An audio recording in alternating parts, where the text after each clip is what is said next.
Hello, everyone. My name is Sabrina Zucchello. I'm a grants manager at UICC, and I'm in charge of breast cancer-related activities.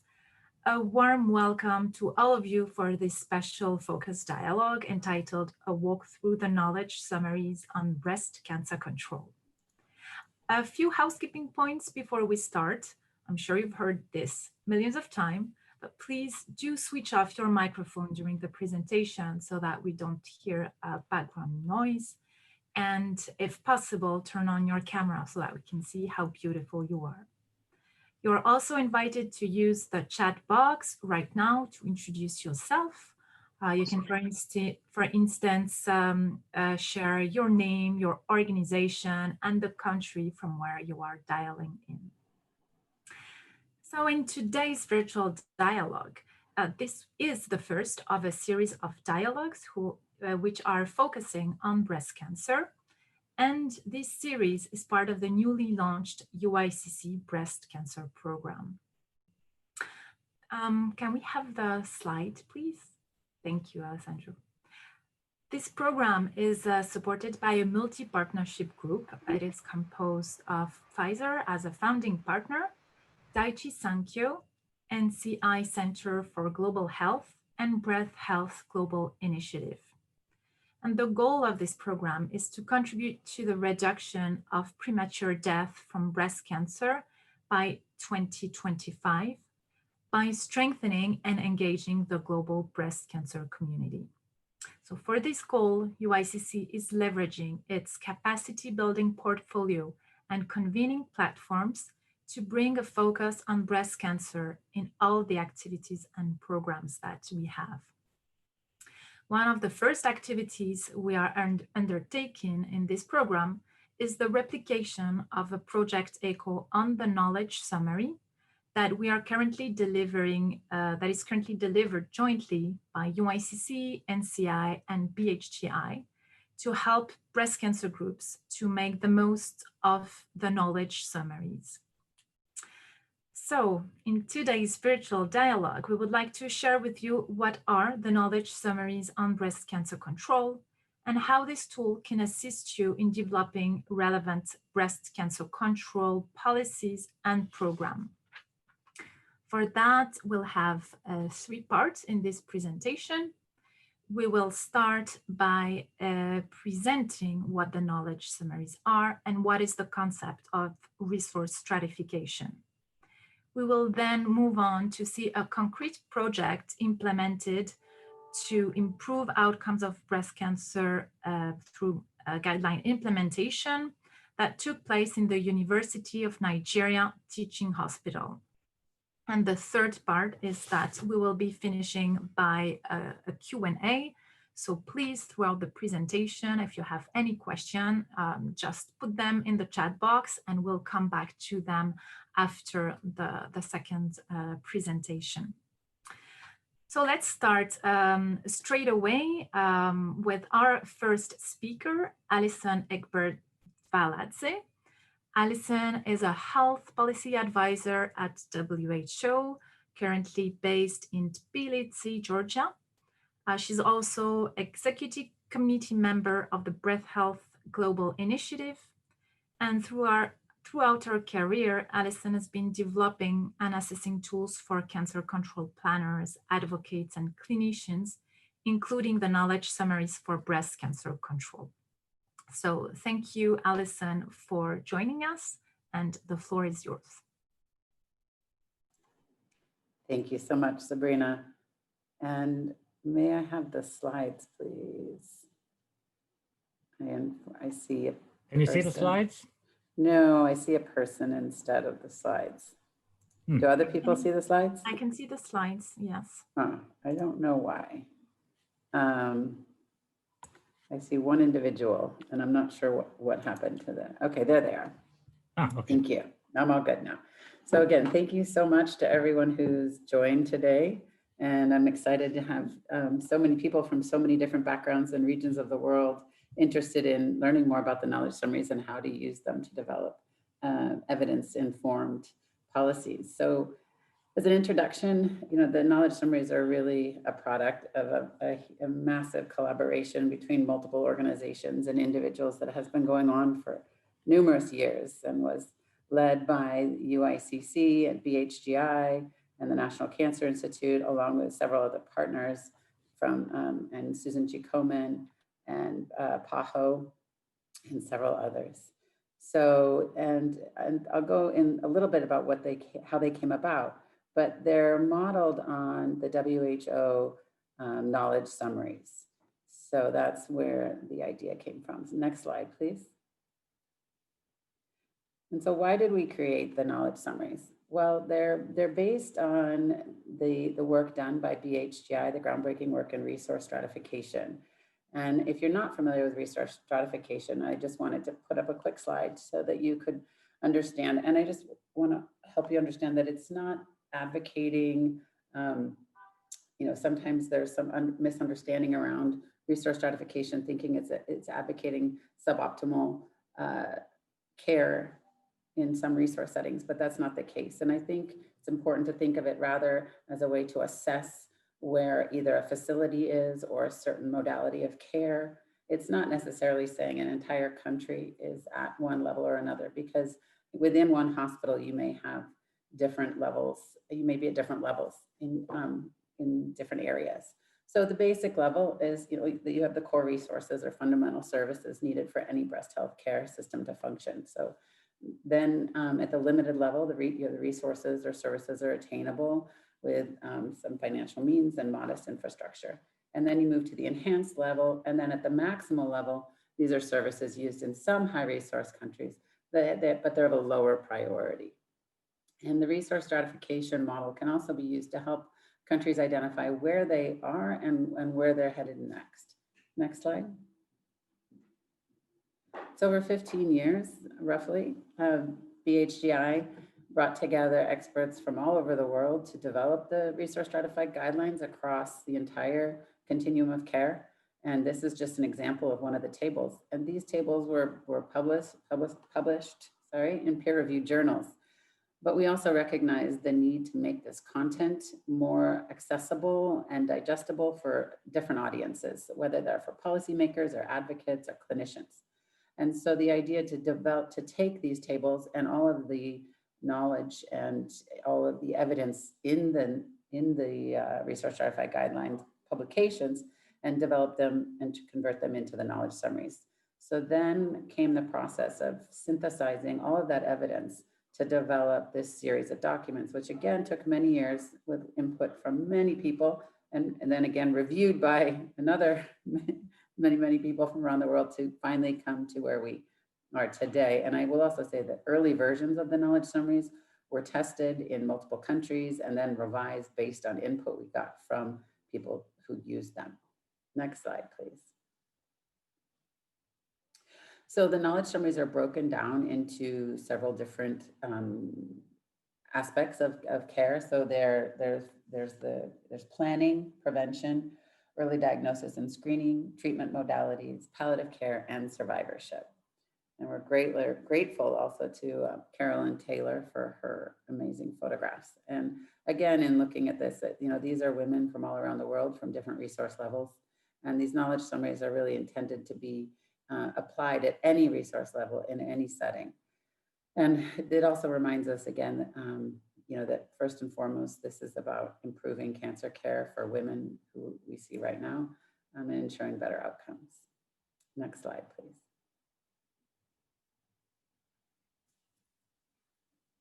So I just wanted to also tie those into the patient pathway.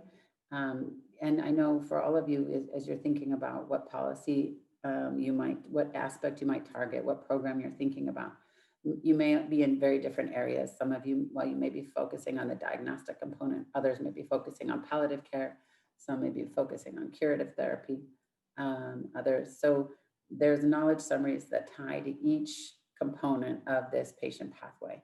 And they're not necessarily that you have to start with one and work your way through, but really think about, I would, however, suggest, starting with the first two that are the planning knowledge summaries, to think about and identify what where you need to target first. And in phased implementation of the resource stratified guidelines, we often stress really looking at the back end first and working our way forward and seeing what therapy is available, what diagnostics do you need, and how do women get through the system. Next slide, please. So I'm going to quickly walk you through the components of the knowledge summaries. Every knowledge summary begins with an executive summary or introduction, and this is really just a 2-page that we were hoping to, knowing that policymakers often don't have time for a 14-page document, this really synthesizes the content into 2 pages and has an overview of what the policy actions or project components would be in the overview. So it's an introduction and a key summary. So that is something that can be handy if you just need to get something in front of someone that is very concise on that specific aspect. Next slide, please. So and again, in that overview, there's both there's two components to every knowledge summary. There's both the clinical component that talks about the evidence base, and then there's also the planning component. So the boxes, these points for policymakers, are the planning components, and that's really in the ECHO where you'll put a lot of your focus on working together. As you'll see that in every knowledge summary, there's the same components, but the bullet points will shift around and change based on the actual topic being addressed. But they all address pre-planning and then planning step 1, which is where are we now, and really stressing the importance of doing an investigation and assessing where you are to identify the problem and how to address it. So planning step 2, where do we want to be? And that's about setting the objectives and priorities for your policy or program. And finally, step 3, how do we get there? So implementing and evaluating your program. Next slide, please. Then, as I mentioned, there's in addition to the policy and project component, there's the evidence. So this runs through what we know about that topic or that aspect of breast cancer care and what works. So this is really where you want to dig in to understand, this is obviously very synthesized from a lot of knowledge and evidence, but there's some brief, hits the main points about what we know and what works. Next slide, please. And then at the end, there's always the 3 planning steps. And so this is where you'll spend a lot of your work. And we have developed some worksheets that match up with the components of these planning steps. And so those are available if you are interested, because it will help you work through and really collect, whether it's obtaining, thinking about what are the data sources you need for the aspect you're addressing, who are some of the potential stakeholders, how do you assess the existing plan, what tools are out there for conducting assessments, and you'll see there's a list of the country assessment tools. A lot of those are from the WHO, also from the National Cancer Institute and the International Cancer Control Partnership Portal. So there's some great resources there if you want to dig deeper into assessment materials or other background information. Next slide, please. Finally, the summaries end with a conclusion and then the tables. So these again are the resource stratified tables that these grow out of, and a conclusion. Again, you'll often find more resources at the end of each knowledge summary. Next slide. And I just, I wanted to also, say this is not the first time the knowledge summaries have been used in an ECHO. I'm grateful to UICC for really carrying the torch, because a lot of work has been done over the years, and Mishka Sira and Joanne Zajewski and I ran this as a project ECHO previously. And so I think that the people participating now are benefiting from what we learned from that experience, and we'll hear from Amaka as well. But I just want to, again, thank and credit both of those individuals with all the work that was done in developing this, and of course, Sabrina as well in carrying it on. And next slide. And as you may ask, well, what did we learn? And so I just have a quick slide, and to let you know, when we've done this, when we did this in the past, who was participating. So really, the knowledge summaries are intended for a broad range of a broad audience. So they're useful for clinicians, ministries, and other policymakers, for researchers, for advocates, and others. So they've been used broadly. And I also want to, give you a snapshot of who the stakeholders are who have used, or the stakeholders that were engaged by past participants, just to give you an idea and see who people engaged and think about who you might also engage in your project. And then at the bottom, you can see, and I'm hoping you can read it. Mine's cut off at the bottom, unfortunately, but just what the most valuable aspects of the program and the most challenging. And I think with the most valuable, it's clear, and this is one of the greatest benefits of Project ECHO, is that opportunity to network and learn from one another. And so that was definitely, past participants identified that as the most valuable aspect of the program, and as well as the didactic presentations and group discussions. But obviously then the most challenging would be, competing priorities. We know everyone is very busy, so we try to make them as streamlined and really to make it as easy for you to do this as possible. And just keep in mind that they're meant to help you in something you already want to be doing. And so, but we understand that participating in an ECHO can be time consuming, but just understanding that the tools that have been made and the worksheets and all of those components are there to really to help guide you and hopefully to help streamline your work. And so that's, I think, next slide. And so I just wanted to come back to the cover page and let you know that an email will be going out with a link to the knowledge summaries. They're housed on the Fred Hutch website, which on BHGI and the Breast Cancer Initiative 2.5. As we've all mentioned, these were a collaborative project, but with the goal to help achieve the BCI 2.5 goal of reducing disparities in breast cancer outcomes. So that is all I have to say, and I'm happy to answer questions later, but I think it'll be helpful to hear from Amaka about how she applied the knowledge summaries in her own project. Thank you.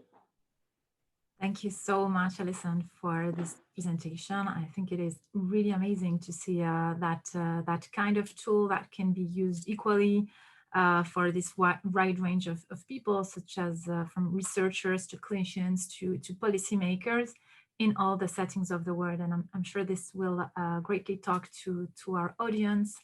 I can read here on the chat, we have people from Portugal, El Salvador, Indonesia, Qatar, etc. And to see that this tool can be adaptable to all of these settings is amazing.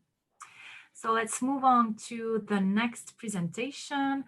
Our second speaker today is Dr. Amaka Lazebikan. Welcome, Amaka. We're really glad and honored that you're joining us today to share your experience on how you have been using the knowledge summaries. Dr. Lazebikan is a consultant in clinical oncology at the University of Nigeria Teaching Hospital of Enugu. She is also the chair of the African Cancer Control and Research ECHO and vice president of the Association of Radiation and Clinical Oncology of Nigeria. Amaka, over to you. Thank you, Sabrina. Thank you for having me here, and thank you to everybody that has joined us today. In a short while, I'll be sharing some of our experiences, but I'd just like to go back a bit. In 2018, during the World Cancer Congress in Malaysia, there was a special session on breast cancer with Alison and Catherine at the time. That we're talking about breast cancer and some of the challenges people were experiencing. So that was the first time I met up with them. And at that time, we had just shortly launched our protocol guide, so breast cancer management protocol for our institution. So the burning question on my mind at the time was how we're going to implement this and some of the problems we're already experiencing with the implementation process. So I talked to Catherine.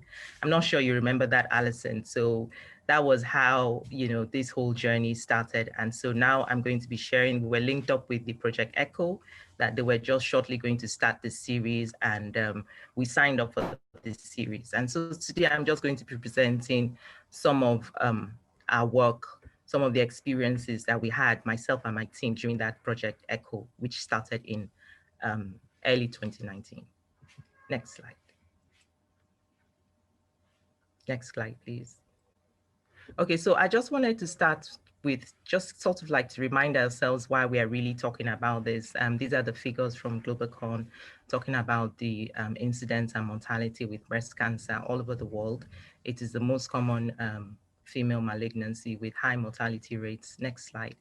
And this is also not unusual even in Africa.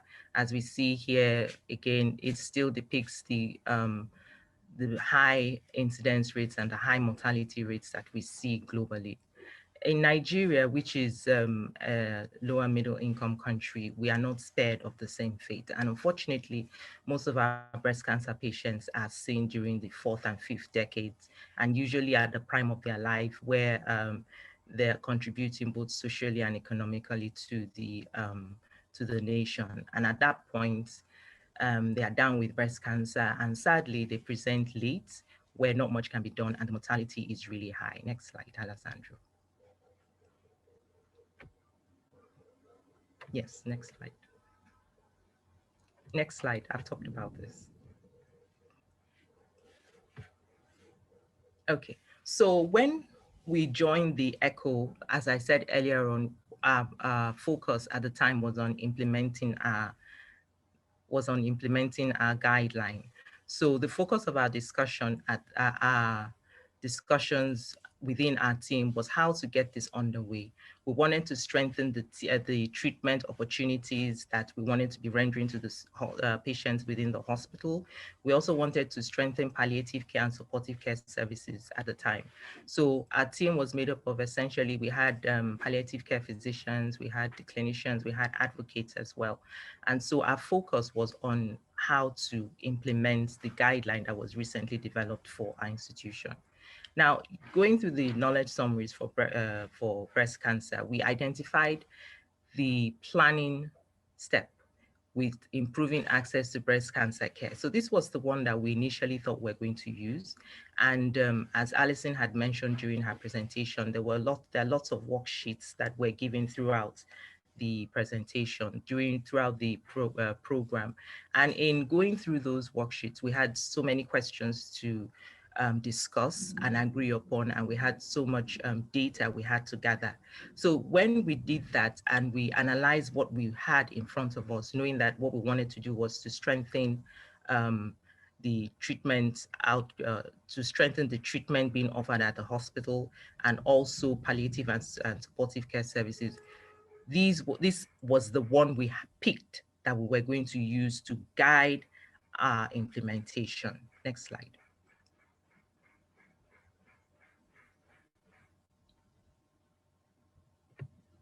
Okay, so as I said, there were lots of homework, as Alison alluded to. This was part of the challenges that was experienced with some of us, but there were lots of homework, but it helped us to guide us to what we wanted to do, knowing that we're relying on the evidence to be able to decide which way we wanted to go. So we identified some factors that would ultimately improve survival in breast cancer. Where we wanted to focus on was inadequate treatment, where the arrow is highlighted on. But in doing that, we also realized that if the patients presented late, then whatever treatment we offer would perhaps not alter the outcome as much as we had expected. So we drew up this plan showing at various points where we could intervene. We looked at prompt and accurate diagnosis. Our hospital was able to offer, because we partnered with the radiology team very strongly, and we knew that we're able to offer some of our patients accurate diagnosis. We also knew that being able to assess and afford the treatment was something we may not have been able to indulge it at the time, because our patients, we don't have universal health coverage in Nigeria for cancer. So all of our patients, more than 90% of our patients, pay out of pocket.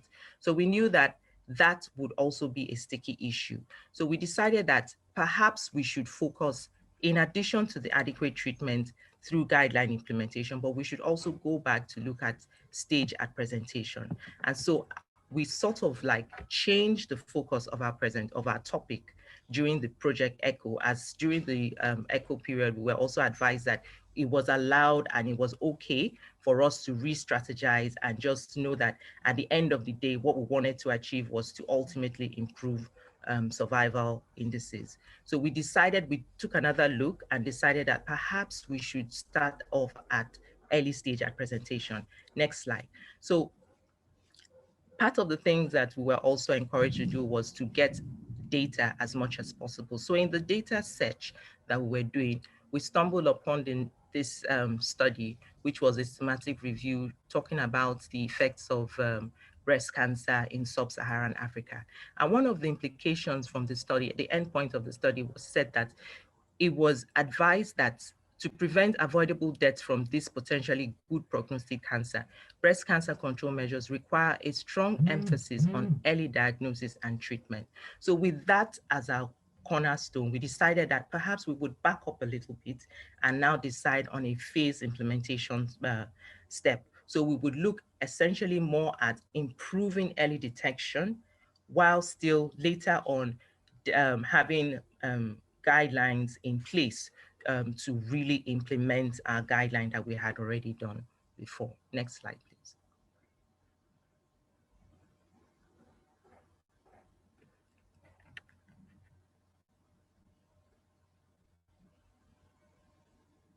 So we now went back to this other knowledge summary, which was on breast health awareness, clinical breast exam.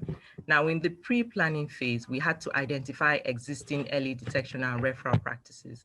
And so that also helped us to identify some structures that were already on ground that we could leverage on to be able to improve early detection within our community.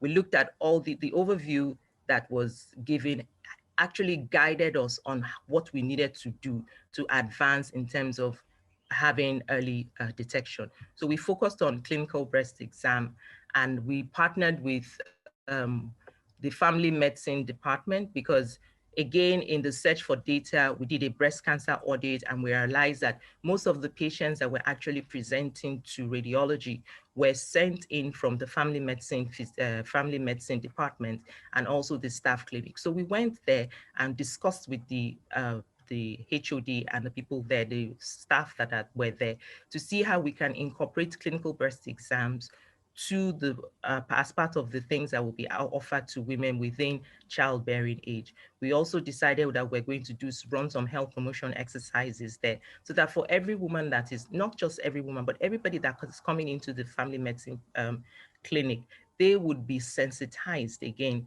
into what breast cancer is, because in Nigeria, it's still not very well, we're beginning to talk about it, but it's still looked on as a death sentence, which is why initially we wanted to strengthen survivorship so that we could build survivors that would help and serve as patient advocates with patients, that would advise patients to come in early.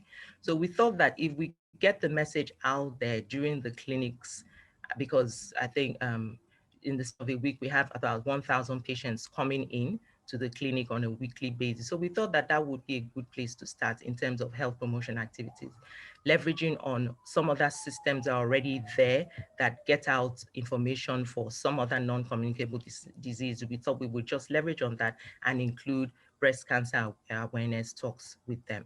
So that was the plan which we decided to adopt. Next slide.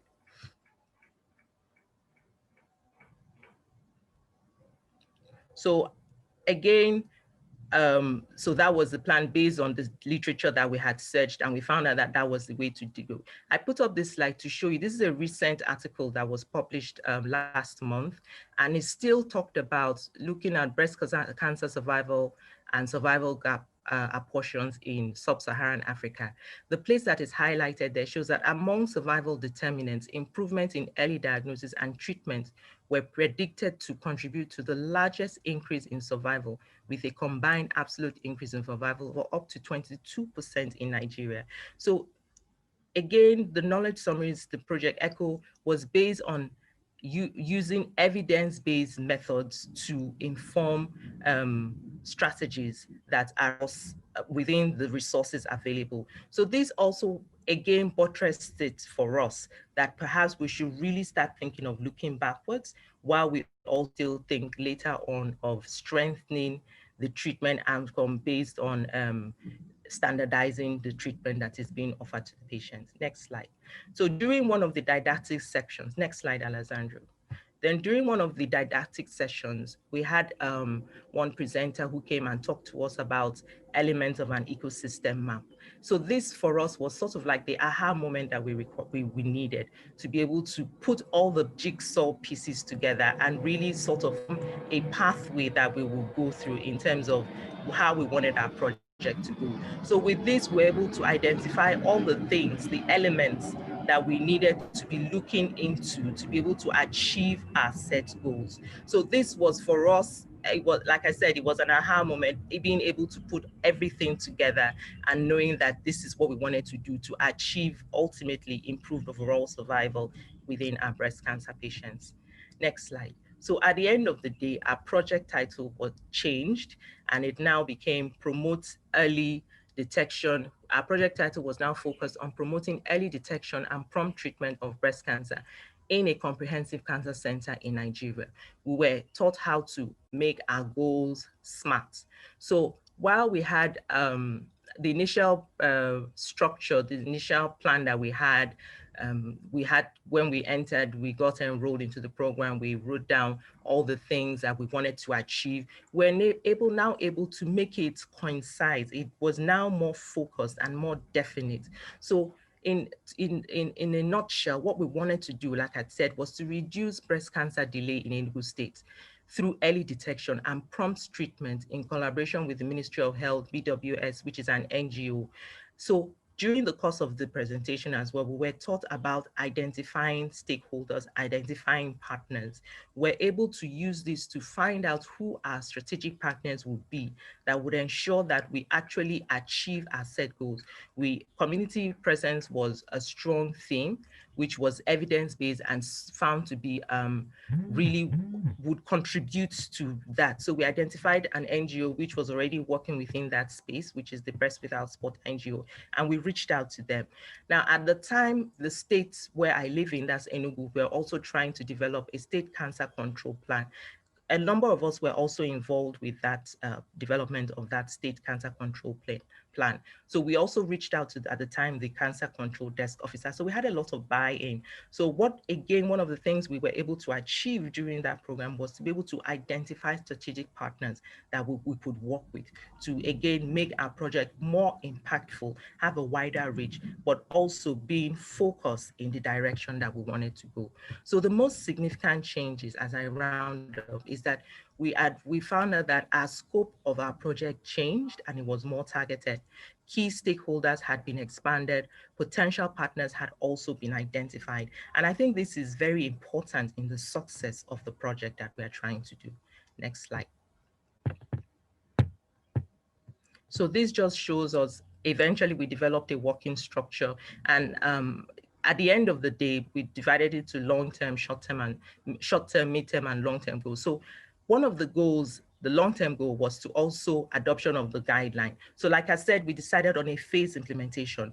It wouldn't do to have patients coming in advanced stage and have the guideline that we had developed being the focus of our attention, because once a patient comes in advanced stage, really the outcome is not as good, obviously, as when the patient comes in an early stage. So we put all of these things together, and this is what we looked at as our working structure. Next slide. So lessons learned. Throughout the program, we learned how to, as I've mentioned throughout the presentation, we're able to build technical knowledge and technical skills. We now were able to be more directed, more focused, understanding the need for data. We're now in the process of huge data production generation. We've completed a 10-year audit of the breast of mammograms that were done in our institution. We've also tried to do survival analysis of patients that we're seeing in the last 10 years, and all this will soon be published. So also, Catherine Drugan also sent a questionnaire where a validated tool talking about patient delay. So we've already done a pilot trying to identify patient delay, not necessarily patient delay really, which through the pilot, we've realized that we have patient delay and we also have diagnostic delay, provider delay. So we've done the pilot and we are also beginning to expand because we really want to understand what really informs the judgment of the women that come down with breast cancer, what really prevents them from coming forward early, because we know if we do that, we'll be able to we'll be better informed on how to intervene. Behavioral modification and intervention will largely depend on this. So we have understood the real importance for data, and we're trying to get as much as that as possible. We've been able to identify partners, but one unique thing we learned during this project was how that some of our challenges were not unique to only us.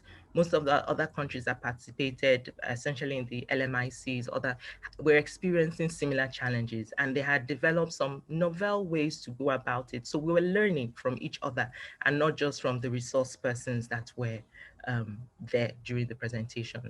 Challenges, competing interests. At the time we signed up, we didn't know that it was going to be take so much of our time as we did. So that was a huge challenge for most of us. Some of our team members were sick. Some of them could not be as readily available as they should have.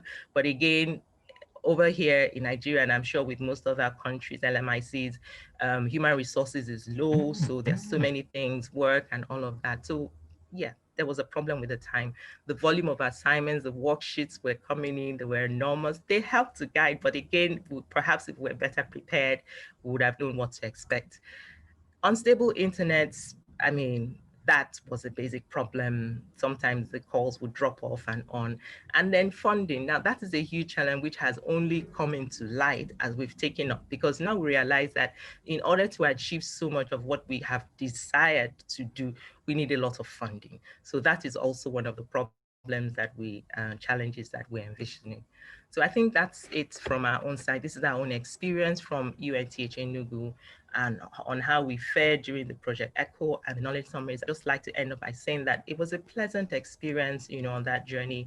It helped us to broaden our scope. Initially, we're just thinking of, how to implement that guideline, but now we have been able to understand the bigger picture. And so we're able to try to form policies and look for novel ways to try to move it forward. And this is members of our team. Two are missing, but this is us. Thank you for listening. Thank you so much for sharing all the lessons learned and the aha moments from the participation in this Project ECHO, and how you've used the knowledge summaries. I think this was really inspiring, and to me, it's also so important that you and your team were able to think out of the box. Although you had already planned something in a way and were used in working in some way, you said you were able to re-strategize. So really ask yourself, what can we do differently? What can we learn from others? And I really think that was an awesome example. So thank you so much for sharing. So the Q&A moment, we've received a question in the chat. Please don't hesitate to post other questions. So the question is from Maud from Malawi. Maud, can you unmute? We'd like to listen to your question, please.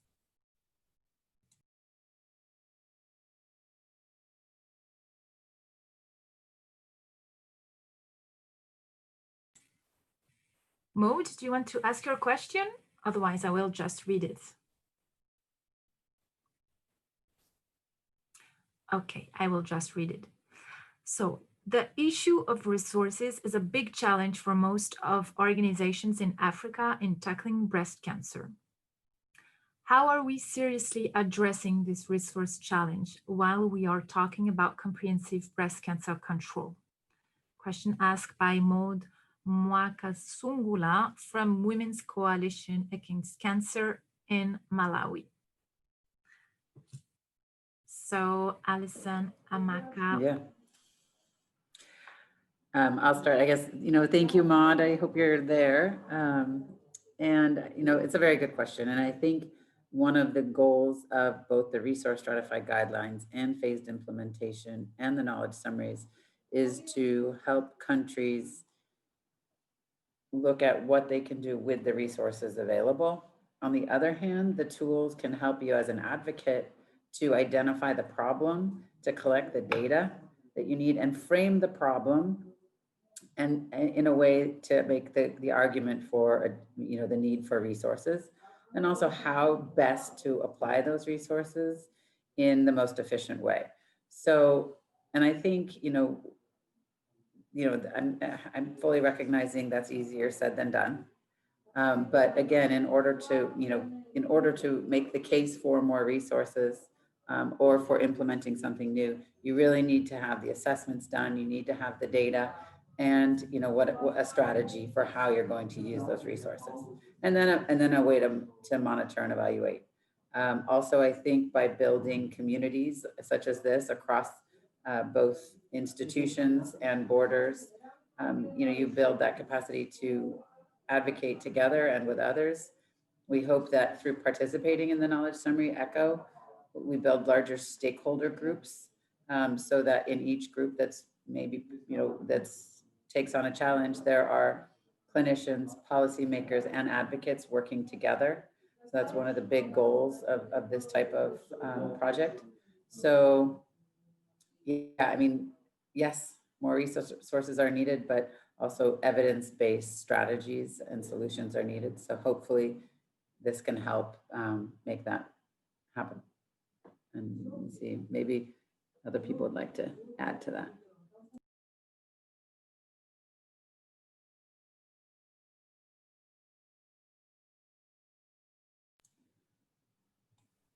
Or let's see. Thanks a lot, Alison. We have another question for both of you from Arun Kumar Goel in India. And Arun, I will let you unmute to ask your question. Thank you, Sabrina. I am a surgical oncologist, and me and my colleagues over last 3 years or so, we have been collecting a questionnaire-based data from breast cancer patients that we see. So we've found that nearly 75% of our patients are spending a lot of time from the time they notice their symptoms. And as has been already talked about, there are patient delay and provider delay, both are there. Only thing is the provider delay here in this case is often patients have their first visit to a family physician, a general surgeon, or a gynecologist. And many times the utilization of diagnostic pathways and resources is not in the best possible manner. The possibility of cancer is not often discussed because of concerns that it may be perceived negatively by the patient and family. So we are attempting to target all these doctors who are first contacts. Now, I believe that is not a very easy thing because there may be ego issues, and definitely those doctors would also have their own busy practices. So we are trying to work out a system where we can make them receptive to this message and change their practice. So would definitely like suggestions on this. I'll add something to that. I'm glad to hear that you're recognizing the need to really focus at the primary healthcare level. The patient path, if there isn't a strong patient pathway, then yes, obviously, as everyone knows, you see a lot of delays to diagnosis and delays to treatment. And so putting investing in educating the frontline health, the first point of contact in the health system is essential to getting people in. But the question is, once they have that contact, often the primary healthcare provider may not know the appropriate pathway. So clarifying what that pathway is in your system. And if there was the chart that I had that comes from Dr. Ben Anderson and BHGI that shows that pathway. So using that chart, and we can distribute that as well, to think about, when educating primary healthcare providers and frontline healthcare workers, what the most appropriate pathway is essential in strengthening that system. And obviously it's going to be a little bit different in every setting, but finding ways to, and I think, others can chime in about strategies for strengthening the pathway, but that's a key component.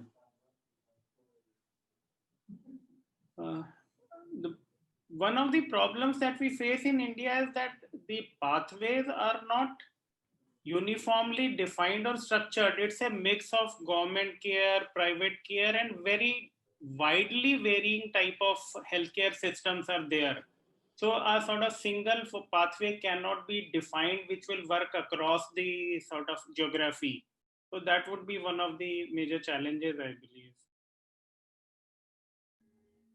I know that what you've mentioned is really a problem, and we see that as well, even with us in our own clinical setting. But there's a now that you mentioned it, there's a program that is being piloted in one of the states, and what they are doing is that they are they are training some patient navigators. And how it works in our own system, we have at the very basic, so now not necessarily in the private healthcare, but at the within the rural community, they are training these patient navigators, and they have a plan, a stepwise ladder. If patient has this is the next place to go. So there's an image guided protocol, if you would, and then with numbers so that they can actually contact the people, the next person point of care, and then they're able to sort of fast track it. Because like you mentioned, we also have a lot of provider delay, lack of awareness, and like you said, they don't want to give out the bad news to the patient. So we also have that and are dealing with that.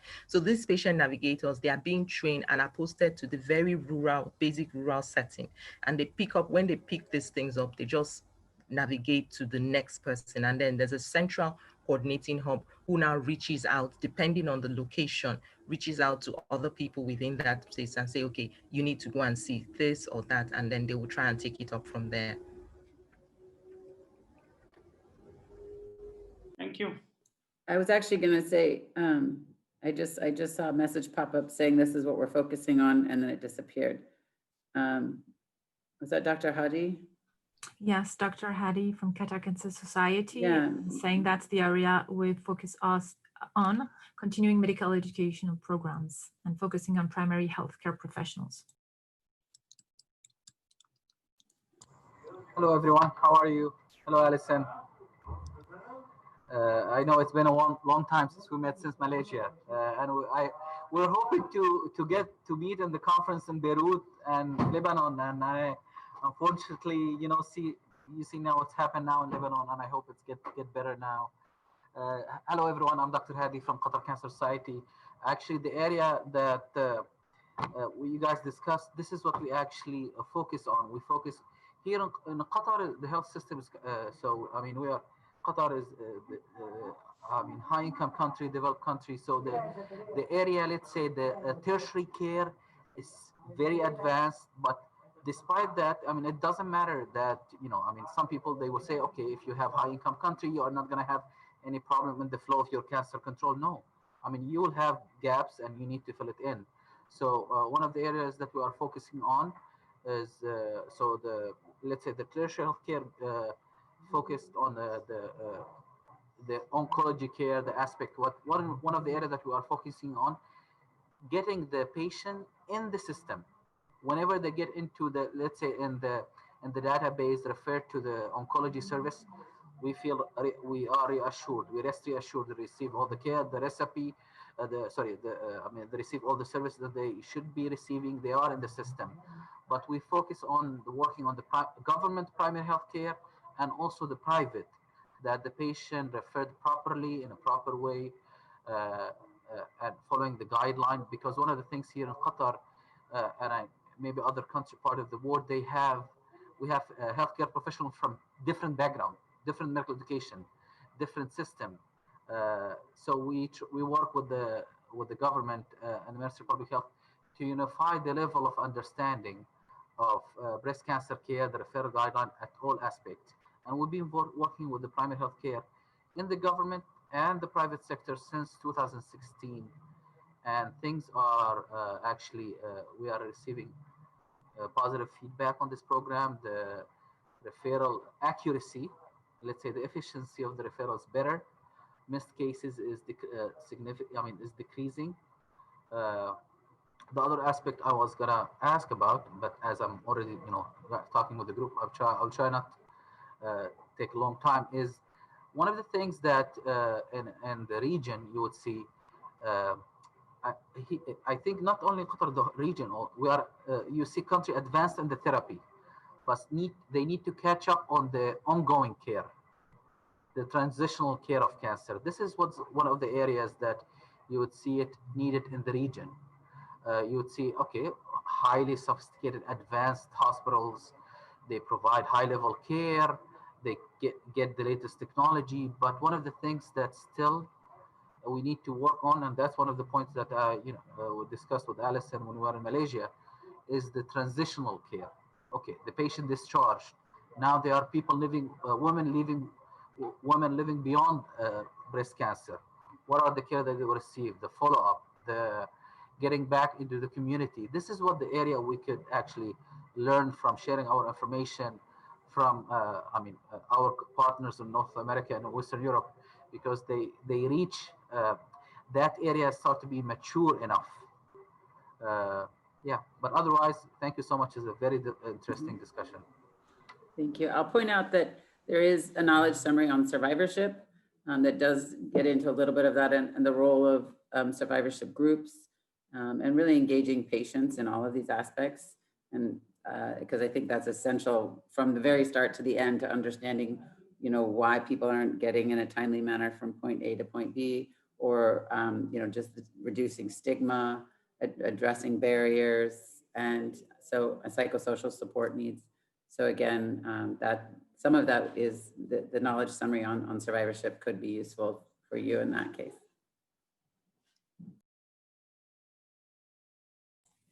Thank you. Are there other questions or comments?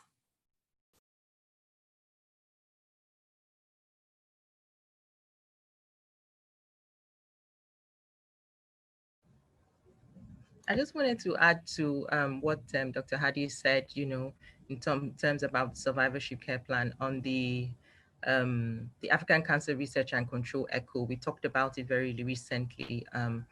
There was a growing need for information on how to develop survivorship care plans on the African continent. So we talked about it just recently, and we were amazed at what actually needed to be done, the level of work that still needs to be done. As you mentioned, breast cancer is still very hugely stigmatized, which is one of the reasons why patients still come in late. And of course, when they come in late, there's really not much you can do. So it still further reinforces that thing that is still a death sentence. So I'm glad that, there's a survivorship package with the knowledge summaries. And I think that this is something that, as you mentioned, that even at the start of it, we should also begin to think about. And then for us that are in the tertiary hospitals, we also need to focus on having to write out very well detailed and appropriate survivorship care plan, so that when they eventually make that transition and leave the tertiary hospital to go to their primary physician, there's a working plan that the primary physician is able to follow to ensure that these patients are kept in as best of good health as they can, and their needs, psychosocial, which is really a huge problem, and they're able to tackle it at that level before they still migrate up to us. We have a support group within our institution, but again, because we don't have so many centers, that's our center serves about 25 million people who come around, and we have people coming in from almost like a 6-hour drive to our center. So having to come in very frequently is always a challenge. So having this kind of support groups closer to them really would help, even though WhatsApp, has helped to some extent. But I mean, I think it's something we should also begin to look at closely.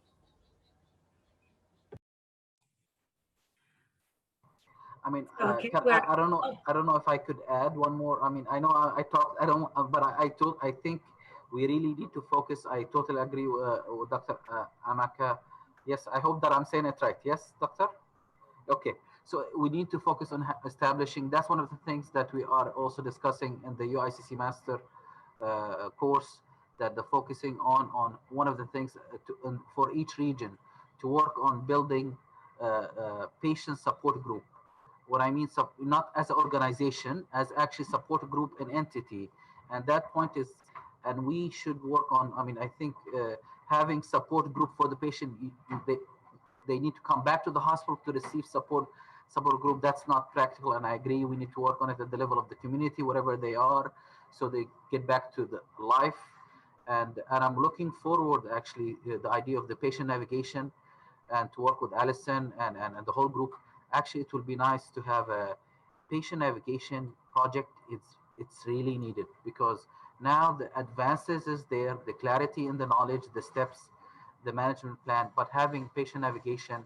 I know that the American Cancer Society, they've been working on it for a while. The global aspect, they kind of stopped a little bit because of many reasons, because of the COVID-19.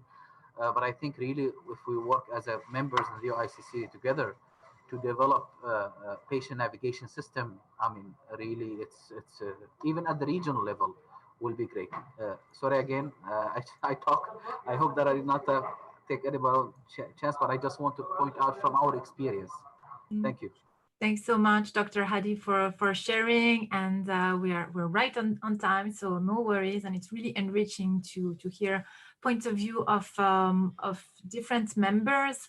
I can see in the chat that even some of you want to continue this conversation afterwards. So that's really the point about these virtual dialogues, is that it doesn't stop here. So I really encourage you to continue the discussion.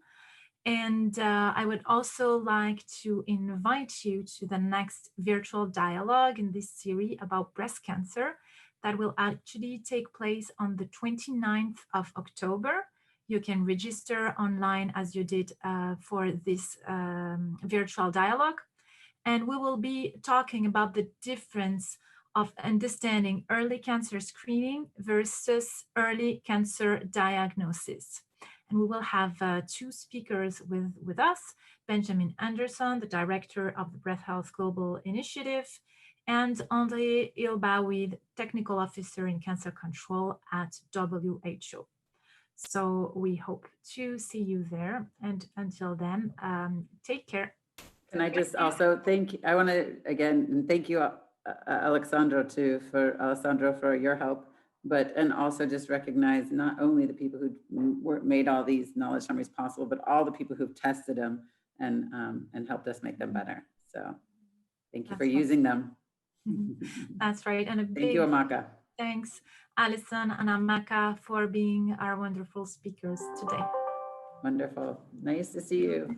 Bye-bye. Bye.